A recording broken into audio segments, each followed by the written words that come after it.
दोस्तों नमस्कार। चलिए शुरू करते हैं। तो पहला बात 11 मई से 15 मई कैसा चलेगा मार्केट नेक्स्ट मंथ, तो इस पे हम चर्चा करते हैं। ठीक है, नेक्स्ट मंथ पे कैसा चलेगा उस पे हम लोग चर्चा करेंगे और देखेंगे कि कहाँ क्या हो रहा है नहीं हो रहा है, तो ये क्लियर हो जाएगा। तो इस पे हम लोग जरूर चर्चा करेंगे। चलिए शुरू करते हैं। तो सबसे पहले मार्केट क्या पूरा पाँचों का पाँचों दिन चलेगा, तो आपका क्या विचार है? नहीं चलना चाहिए? आप बोलिएगा अरे सर मार्केट नहीं रहता है तो मन नहीं लगता। बात तो सही है, मार्केट नहीं रहता है तो मन तो लगता नहीं है, ये बात तो कोई गलत नहीं है। तो फिलहाल तो मई में कोई छुट्टी नहीं है ना, मजदूर दिवस का छुट्टी था, बाकी अभी तो कोई छुट्टी नहीं है। तो अभी पूरा पाँचों का पाँचों दिन मार्केट घोड़े की तरह चलेगा। चलो जी, अच्छी बात। अब सीधा आ जाते हैं कि न्यूज़। तो न्यूज़ तो ट्रम्प का तो चल ही रहा है, उसको क्या आप न्यूज़ इसमें अपडेट मांगिएगा? न्यूज़ का चल रहा है, कोई बोल रहा है हम अपना भेज दिए हैं, कोई कुछ बोल रहा है, कोई कुछ बोल रहा है, सब अपना अपना बता रहा है। अब ट्रम्प बोल रहा है हम मार देंगे, बर्बाद कर देंगे, धमकी दे रहे हैं। तो यही सब चल रहा है कि हम उसको जमींदोज कर देंगे, ज़मीन में गाड़ देंगे, ये सब चल रहा है, चलने दीजिए। ठीक है, तो इसमें हम लोग का कुछ नहीं किया जा सकता है, जैसा चल रहा है वैसा चलता रहेगा, तो ठीक है। अब आते हैं इंपॉर्टेंट पॉइंट, खराब क्या है? तो खराब में हम लोग का इंडिया का फॉरेंसिक रिजर्व ये आपको घटता हुआ दिखा 8 बिलियन के आसपास। ठीक है, 690 हो गया, 698 से था, ये खराब है ना, ये खराब है, ये डाटा वास्तव में खराब है, तो इस पर कोई शंका नहीं है, ये खराब है तो खराब है।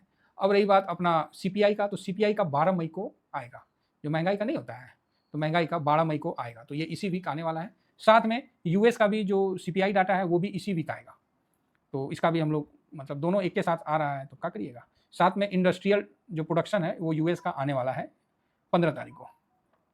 बाकी यहाँ पर ही यूएस का आप देख सकते हैं कि सीपीआई ये भी 12 तारीख को आने वाला है यूएस का, जो कि 3.7 है, तो यूएस का भी सीपीआई आने वाला है और इंडिया का भी आने वाला है। तो 13 तारीख को इसका जो भी हरकत होगा उस पर हम लोग नज़र रखेंगे। चुनाव में आपको पता ही है कि बीजेपी का सीट बन गया है, तो एक अच्छी बात है, जो कि मौजूदा सरकार को और मजबूती देता है।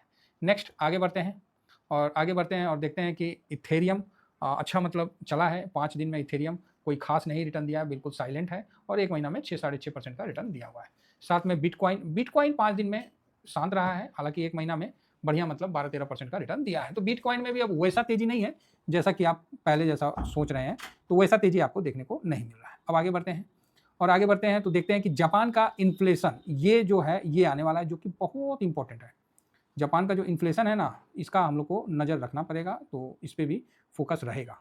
अगर इंटरेस्ट रेट, जापान का इंटरेस्ट रेट नहीं इन्फ्लेशन, यस इन्फ्लेशन देखा जाए तो ये भी अच्छा 21 को आने वाला है। चलो 21 को आने वाला है, तो अभी टाइम है, फिलहाल तो भी टाइम है। बाकी एडीआर देख लिया जाए तो एडीआर मोटा मोटी विप्रो में गिरावट है, इन्फोसिस में ठीक ठाक तेजी था। एक बार रिफ्रेश कर लेते हैं, तो रिफ्रेश करने के बाद भी वही आ रहा है, एचडीएफसी बैंक में दबाव आपको देखने को मिल रहा है। ब्रेंट 101-2 के बीच में ही अभी लटका हुआ है, अभी खुलेगा मार्केट तो फिर देखिए, कहीं कुछ तो हुआ नहीं है तो अच्छा है, कम से कम 3 दिन छुट्टी मतलब 2 दिन छुट्टी आराम से निकल गया, कुछ बड़ा बवाल नहीं हुआ। आज रात को कुछ बवाल हो जाता है तो बात अलग है।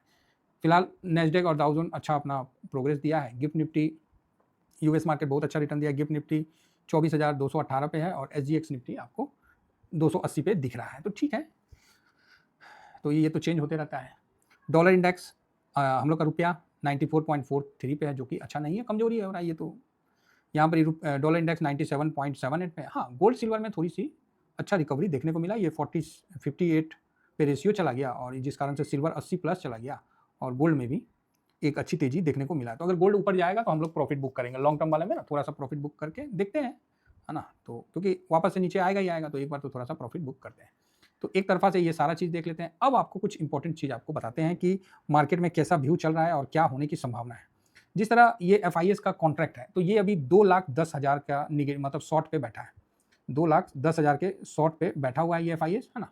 तो आपके मन में एक क्वेश्चन उत्पन्न होता होगा, तो सर ये 2 लाख का क्या निगेटिव है? यह ऑफकोर्स निगेटिव है, लेकिन ये कहाँ तक जा सकता है? भाई जाने का तो 3 भी जा सकता है, लेकिन 2 जैसे 250 चला गया ना, उसके बाद आप मान के चलिए कि बाउंस बैक आएगा। 250 के बाद आप इन्वेस्ट करना शुरू करिए, मतलब तो आपको एक अच्छा बाउंस बैक देखने को मिलेगा। अब ये कोई गारंटी आप बोलिएगा कि सर 250 जाएगा, तो ऐसा कुछ नहीं होता है, शेयर बाजार है, ये ध्यान रखिए। पिछले बार 2,80,000 तक इसका शॉर्ट पोजीशन गया था 27 तारीख को, उसके बाद फिर इसका शॉर्ट पोजीशन कम होने लगा, मार्केट में रिकवरी आपको देखने को मिला। देख रहे कम होते होते 227 आ गया, फिर 2 आ गया, फिर 173 आ गया, 170 तक आ गया, तो आपको मार्केट में एक तेजी देखने को मिला। फिर इसका पोजीशन वापस से बढ़ने लगा, मार्केट वापस से एक जगह स्टेबल होकर थोड़ा सा शांत हो गया है। ठीक है, तो इसका विशेष ध्यान रखिए। और ऐसा नहीं है कि डीआईएस देखिए एफआईएस का क्यों मार्केट में ज़्यादा दबदबा रहता है, तो 2,10,000 के आसपास यहाँ आपको कॉन्ट्रैक्ट दिख रहा है। ठीक है, यही डीआईएस का देखिए तो मात्र 39 लॉन्ग है, 39 है। तो अब आपका क्वेश्चन होगा सर ये तो फिर सर कितना तक लॉन्ग में जा सकता है? तो एक्चुअली क्या है 39 काफ़ी नीचे ही है ना? 30 के बाद इसमें एक मतलब DIS खरीदेंगे। तो ये मतलब इसका सिचुएशन है कि ये 35 तक आया था और 35 के बाद वापस से DIS का बाइंग शुरू हो गया, तो ये एक पॉजिटिव खबर है। प्रो पे भरोसा मत करिए, ये 20,000 कॉन्ट्रैक्ट इसका लॉन्ग पे है, तो इस पे भरोसा नहीं करना है। ये कभी भी काट के कर सकते हैं। यहाँ आप देख सकते हैं कि 962 था, 28 तारीख को हो गया और 27 को 23,000 था, तो एक बार में ये पूरा कॉन्ट्रैक्ट अपना काट भी लेते हैं, तो इसलिए हम लोग प्रो पे नहीं करते। क्लाइंट में सारे मिक्स होते हैं, पब्लिक और HNI वगैरह सब इसी में मिक्स होते हैं। तो यहाँ भी आप देख सकते हैं कि 1,49,000, तो मतलब क्लाइंट का भी एक बहुत बड़ा भूमिका होता है। इसीलिए मैं अक्सर कहता हूँ कि पब्लिक का पोजीशन बड़ा होना, ये इंडेक्स फ्यूचर का बता रहा हूँ, पब्लिक का पोजीशन बड़ा होना, चाहे परसेंटेज बड़ा होना, मार्केट का बॉटम बना देता है। तो ये 1,49,000 कोई कम नहीं। आप 27 तारीख को देखिए तो 1,79,000 और 80 के आसपास था, है ना, 1,80,000 के, तो मतलब मार्केट कितना डाउन था, अभी 1,50 आ गया है, तो 30,000 कॉन्ट्रैक्ट रह गया, मोटा मोटी 30,000 कॉन्ट्रैक्ट। तो 30,000 में आप बहुत ज़्यादा मार्केट को नहीं तोड़ सकते। अगर ये धीरे धीरे 180 के आसपास चाहे 170 के ऊपर से चल गया ना, तो आप समझ के रखो कि जल्द ही मार्केट में एक बाउंस बैक आपको पलटता हुआ दिखेगा। समझ गए, ये मतलब दिखेगा। ओवरसोल्ड हो गया तो मतलब आपको दिखेगा ही दिखेगा, सॉरी ओवरबॉट हो गया, बहुत ज़्यादा हो गया तो वहाँ से दिखेगा ही दिखेगा। इसीलिए कभी कल हम बोलते भी हैं कि पब्लिक का पोजीशन देख के भी हम मार्केट का पोजीशन हम लोग बदल लेते हैं। नेक्स्ट आगे बढ़िए। FIS DIS में देखा जाए तो FIS और DIS में जो पिछले साल 2025 में FIS ने 3 लाख करोड़ बेचा था, भाई साहब इस बार तो 4 महीना में 2.5 लाख करोड़ से ऊपर चले गए, लेकिन इस बार DIS ने हाथ रोका है। तो अब जो DIS है वो खरीदारी करेंगे, ऐसा मेरा पूरा अनुमान है, क्योंकि अब DIS को खरीदारी करना पड़ेगा, क्योंकि नहीं तो सरकार जो है ना सिस्टम लाठी कर देगा तो सिस्टम उसको बोलेगा कि भाई समझ गए ना, हाँ, तो सिस्टम का इंटरफेयर हो जाएगा और उसको खरीदना ही है। आप मान के चलिए कि DIS यहाँ खरीदारी करेंगे तो बहुत ज़्यादा मार्केट आपको टूटता हुआ नहीं दिखेगा। साथ में इंडेक्स फ्यूचर का अगर आप पोजीशन देखते हैं तो ये सब बड़ा अच्छा चीज़ है, ये सब आप समझिए, यहाँ से बहुत कुछ आपको आने वाला टाइम में मिलेगा। FIS 12.39 है, आप बताइए कितना माइनस हो सकता है? 12% है, मतलब ये 88 अब 87.61 समझ रहे ना, इतना परसेंट ये शॉर्ट में है, तभी तो उतना पोजीशन है। 2,10,000 जो पोजीशन है वो 87% शॉर्ट का पोजीशन है। तो आप समझ सकते हैं कि लॉन्ग कितना है, एकदम नाम मात्र का लॉन्ग है, ठीक है, एकदम नाम मात्र का लॉन्ग है ना, तो इस चीज़ का विशेष ध्यान रखिए।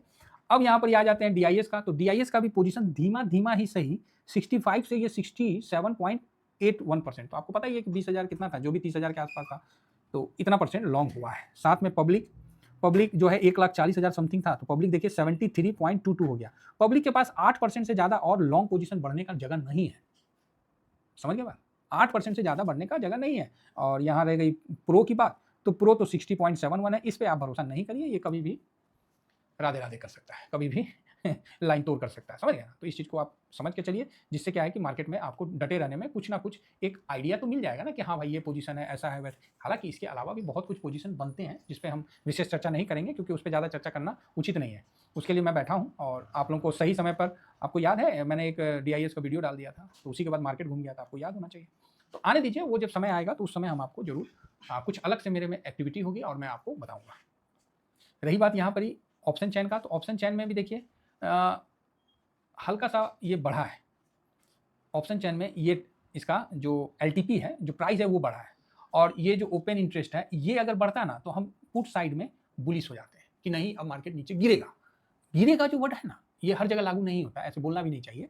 तो मतलब ये अगर इधर बढ़ जाता तो बेयरिश साइड में हम बहुत बुलिश हो जाते हैं कि नहीं अब बेयरिश होना है। लेकिन यहाँ पर जो पोजीशन कट के आपको दिखा रहा ना, ये आपको बता रहा है कि आप बहुत ज़्यादा बेयरिश मत होइए, ज़्यादा बेयरिश होइएगा तो लंका लग जाएगा, ठीक है।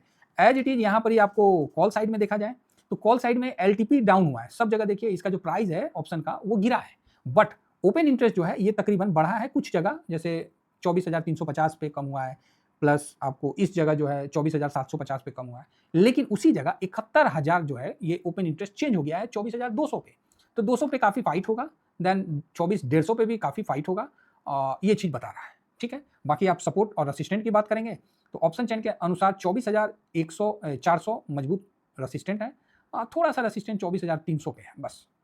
और यहाँ पर ही पुट साइड में, नीचे साइड में सपोर्ट की बात करेंगे तो 24,000 है और 24,200, 200 के बाद फिर 24,000 ही दिखता है, बीच में तो छोटे मोटे हैं, तो 24,000 जो ये पोजीशन है ये थोड़ा सा सपोर्ट का काम करेगा, ऐसा अनुमान है। हालांकि मार्केट थोड़ा नीचे जाने का एक दमखम रखता है पुट साइड में, मंदेरिया काफ़ी जिद्दी होते हैं और वो अपना जिद्दीपन के कारण, क्योंकि पैसा, बड़ा पैसा उन्हीं की तरफ से लगता है और आप इस चीज़ को देख भी रहे हैं, है ना। तो यहाँ पर ही आप निफ्टी का मोटा मोटी सपोर्ट पकड़ के रखिए 24,150 और 24,090, ये ज़्यादा नहीं 50 पॉइंट का है, देन 24,000 यहाँ पर ही रुकना चाहिए, ये मंडे के लिए है। और इस वीक का अगर सपोर्ट बोलिए तो आपको 700